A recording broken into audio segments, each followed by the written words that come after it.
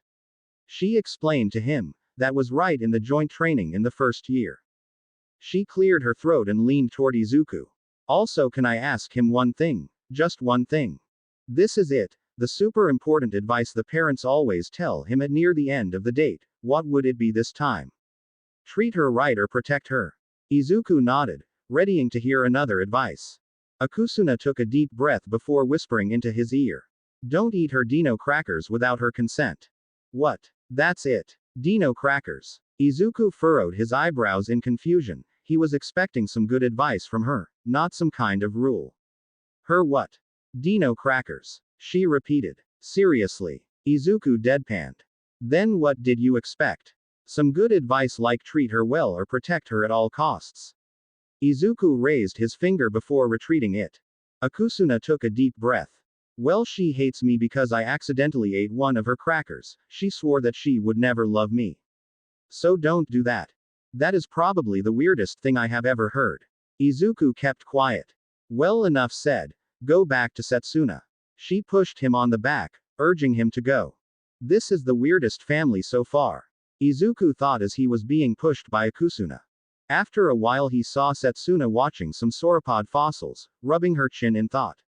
Setsuna. He called out to her as he walked closer. Broccoli-cha, and Akusuna, why the hell are you still here? She switched her mood when her sister popped out of his shoulder. Sup runt, I just want to walk with you too. She put a hand, signaling Setsuna to not yell at her. No trick, I promise. Hearing this made Setsuna somewhat calm down a bit. She growled before taking Izuku to the photo booth. Setsuna, are we going to take some photos? Izuku asked. Setsuna nodded. Yeah, Broccoli-chan. They even have the Gojira and Mazura suit. I wanna have one. She urged him to take a picture with her. Oh, okay. Izuku reluctantly followed her order. They entered the closet which had a lot of clothes, Dino merch, and the only thing Setsuna paid in mind is the Gojira and Mazura suit. She threw the Mazura hottie to him. Put it on. She smiled widely. She also had a dream, wearing a nuclear lizard suit. Okay. Izuku stammered before doing what she said, while Setsuna took off her hoodie to put on her Gojira hoodie. After they were all changed, Izuku felt very weird. The clothes were designed very nice, but the wings made him uncomfortable due to its big size. But Setsuna on the other hand was grinning widely. Damn, this hoodie looks nice on me. She looked at Izuku, waiting for a compliment, and Izuku gave her a thumb up. You look nice, Setsuna. She giggled before waving her hand. No, you look nice too. The wings are cool. Izuku blushed and roughed his head. Thank you. Setsuna quickly took his hand and walked out of the closet. Come on, just take some pictures and then go home. A staff ran up to them and gave them a bunch of papers. Can I ask what is this? Izuku was kinda confused when the man gave them papers. It's a game. Whenever a couple put on the clothes from the closet, they must do a picture-taking challenge. The locations are written on the papers. The staff explained to them. So we have to go around and then take a picture of each place. Setsuna asked and the staff wordlessly nodded. She looked at Izuku before grinning. Challenge accepted. Setsuna took Izuku's hand and set off somewhere in the museum. While the two were taking some pictures of each place, the staff sighed before getting back to his work. I wonder why Mrs. Tokage made this thing only for them. So we nearly finished the list in just 3 minutes. Izuku was dumbfounded at how fast they were doing it. Yes, Setsuna simply said before continuing that. So apparently the next one is taking a picture with a French-looking man riding a Argentinosaurus. What? There is a French man riding some Argentinosaurus in the museum. Why did they make that thing? Setsuna questioned. I don't know. Must be something new. Izuku shrugged before heading to the large dinosaur to take a picture. Setsuna readied her camera and smiled. Izuku did the same. After taking the picture, Izuku turned around to see the artifact. Man, that is weirdest thing I have ever seen. Izuku said as he was looking at the big sauropod ridden by a French man who had a laser on his navel. Izuku and Setsuna readied to leave, but Izuku suddenly remembered something. That French man is Aoyama Yuga. Wait, it is Aoyama. Izuku recognized his classmate, who were lying unconscious on the dinosaur's back. Aoyama-kun, are you okay? No response. Let me check him, Setsuna said before detaching her hands to check Yuga's pulse. After knowing that he is still alive, she recalled her hands back. Why didn't you bring him down here? Izuku asked. Well, this is the most famous artifact in the whole museum, and the people kinda like it, she said while pointing at some people taking picture of the French Dino Knight. Izuku tried to protest but immediately stopped. You are right, the concept is really cool. The couple walked to the next area, not hearing the weak, help me, from the unconscious man. They moved into the next challenge, but it is really weird. It was two dinosaurs in mating position. Izuku blushed. What the hell are the owner thinking? This is a museum, and kids can go to the museum. Just what the hell? The two didn't talk anything, they just took a picture and quickly moved to the next one. Okay, here is the last one, Setsuna said as she instructed Izuku to the final place.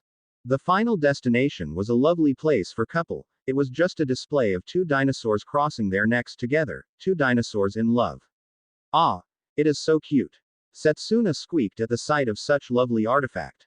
Setsuna took a final look at the paper. She looked at the request, her eyes widened, her cheeks growing red and redder. Izuku looked at her, her lifeless eyes staring at the paper. Setsuna, what is wrong? Setsuna didn't say anything, her hands trembling, her grin got smaller and smaller. Setsuna, are you okay? She bit her lips before giving him the paper in embarrassment. Izuku furrowed his eyebrows before looking at it, he blushed at the request. Kiss your partner. The paper simply said, but it is hard to do. Izuku and Setsuna looked at each other, and then at the ground. Why did they make this kind of challenge? Setsuna, can we just skip this challenge? He stammered. There is a reason why it is called a challenge, Broccoli-chan. She sighed. Izuku squeaked. Why we have to do it? Setsuna nodded. Izuku's body trembled in shame. He is gonna kiss a girl, again. Just last night he kissed Momo, and now Setsuna. He could even hear Daigoro's whistle and Nana's punch in his mind. While the two just standing, Asukuna were watching from afar, and her hand holding a phone. Yes mom, your plan is working. She grinned at the sight of the awkward couple. Back to Setsuna and Izuku. The two couldn't look each other in the eyes, they are beyond embarrassed, Izuku roughing his hair harder and harder each second and Setsuna rubbing her hands. Do you want to do it? Setsuna finally broke the silence. Izuku hesitated, his head said no, but a nod destroyed it. Setsuna placed a hand on his waist while Izuku wrapped his around her. The two embraced for a moment before they slowly leaned forward until their lips met. From a distance away, Akusuna squeaked. Mom, Dad, they are kissing. They are definitely kissing. I gonna take a picture of this, I will send it to you the picture. Akusuna said as she pulled out her phone to take a picture of it, saving this lovely moment. After a while and a lot of oohs from the visitors, they pulled their lips away. Setsuna was blushing while Izuku was no different. So the challenge is done now? Izuku reminded her. Setsuna nodded. Yes, so anyway we should give them the list and then get our pictures printed. Her blush died down. Yeah, I want to go home right now. Izuku roughed the back of his neck. The two seemed to forget their kiss from earlier, but in reality they didn't. The couple went to the counter to get their photos printed. Akusuna sighed while talking to the phone. I wish you two were here to see this magnificent scene. Alright, that's pretty much for tonight, Setsuna said as they exited the museum. Yeah, Izuku simply said. Hey, do you want to, go home together? Setsuna suddenly offered. Izuku thought for a bit before shaking his head. Yeah, that is a great idea. She smiled. They walked side by side with each other. They talked a lot about their personal stuffs, giggling at every joke. They even laughed about the dinosaur rider, Aoyama. After a while, they finally reached her home. The house's lights were turned off, obviously, but the new thing is a car parked in the yard. Setsuna walked to the door and opened it. Immediately a man dashed toward and hugged her. Setsuna. The father shouted. Dad. She hugged him back. The museum was quiet fun, wasn't it? He asked. Setsuna smiled and nodded. but his eyes looked directly at Izuku, who froze. Ah, Midoriya Izuku, nice to meet you. He walked toward him, his hand extended. Izuku shook his hand. Yes, I am. Mr. Tokage. It's also a pleasure to meet you. He grinned, his hand clapping Izuku's shoulder. Well, why don't you come in? Setsuna always has snack at midnight. He whispered the last part. Izuku smiled shyly before turning down the offer. Thank you, Mr. Tokage. But I have to go home right now, I am sorry. He bowed, but the old man told him to stand up. Call me Shiru, young man. Because you are my daughter's boyfriend after all. He laughed. Izuku blushed at the accuse. But Shiru wasn't done yet. Well, this opportunity got ruined by time. Maybe we should have a proper dinner next time. How about tomorrow? Izuku shook his head. I am sorry, Shiru-san. But I am busy for the next week. Shiru sighed at this, because his interrogation got delayed. Well, that is unfortunate, but you can come next time so we can have a proper dinner. He patted Izuku's back. Yes, thank you very much for the offer. Izuku bowed before shaking his hand again, and Izuku went home. Shiru sighed. I like him. A woman walked to him, looking at Izuku walking home alone. Setsuna had a kiss with him earlier. The woman snickered while Shiru's eyes widened. Really? His wife's nod made his excitement grew. Then I presume you or Akusuna have the picture. Akusuna has it. She already sent me one. She pulled out her phone and gave it to her husband, who smiled at the picture. The dinosaurs at the back made the scene more lovely. Shiru laughed, giving the phone back to his wife. The wife smirked. Well, I hope we will see him again. Of course we will. Shiru already walked back into his house. Let's go inside, Sarana.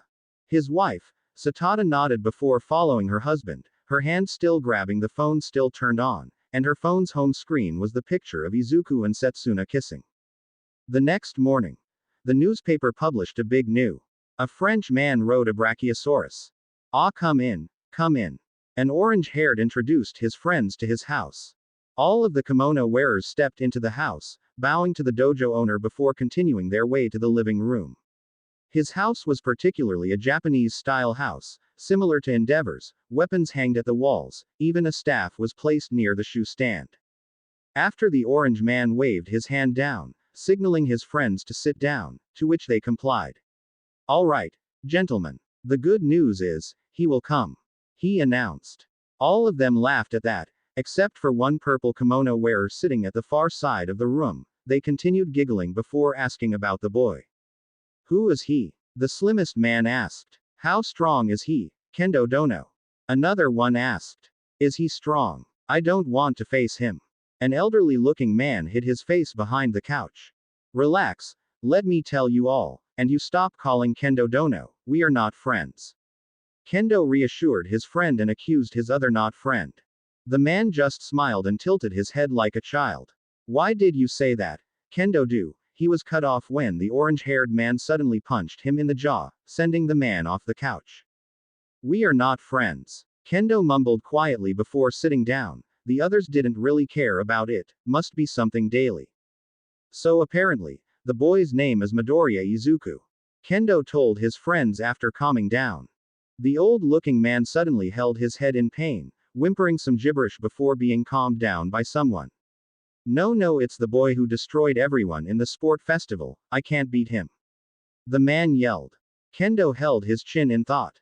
He maybe destroyed everyone in the whole battle, but he certainly can't defeat me. Kendo grinned. Oh yeah, with your quirk, you can easily find his opening and quickly defeat him. The weirdest looking one exclaimed. The orange-haired man grinned before cracking his fingers. Exactly, it has been a while I have heard a strong man readying to challenge me, well not challenge but forced to challenge me. Oh, who forced him to challenge you?